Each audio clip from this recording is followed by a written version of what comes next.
En visite de travail à Douala, Louis-Paul Motazé du Minepat a présidé ce 31 mars 2016 au siège du JICAM à Douala la première rencontre de l'année avec les opérateurs du secteur privé. Une initiative du Bureau de mise à niveau des entreprises, une concertation qui se tient au lendemain du Cameroun Business Forum, a pour but de renforcer la synergie entre le gouvernement et le secteur pour l'atteinte des objectifs du développement. Nous sommes un peu à la croisée des chemins, à savoir que l'économie du Cameroun, et le chef de l'État le rappelle toujours, est à la demande d'une croissance beaucoup plus forte pour créer beaucoup plus d'emplois et réduire davantage la pauvreté. Voilà les attentes. Mais dans le même temps, nous avons ce qu'on a appelé des chocs exogènes, c'est-à-dire un certain nombre de problèmes qui se posent à notre économie, qu'il s'agisse des problèmes de sécurité que vous connaissez, qu'il s'agisse de la baisse des prix de certaines matières premières, notamment le pétrole ou même le fer,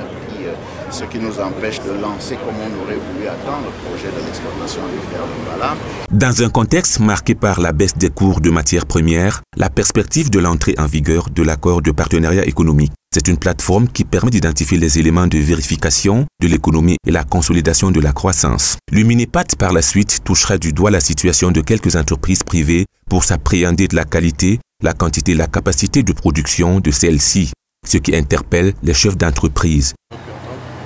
Parce qu'il y a beaucoup de freins au développement de cette économie qui sont tous dans l'étude. Il n'est pas question pour moi de revenir dans les détails, mais en gros,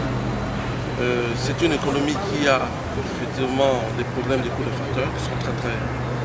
élevés et qui, en plus de ces coûts de facteurs qui sont structurels, font face à la concurrence non seulement des produits importés pour celles qui sont là, qui arrivent à travailler, mais également à un déficit de l'administration, je veux dire des textes économiques qui en elles-mêmes aussi créent des problèmes de concurrence pour les entreprises qui sont créées. Enfin, l'État du Cameroun devra être pro-business par une politique économique entièrement tournée vers la compétitivité des entreprises, condition de la croissance inclusive et sociale.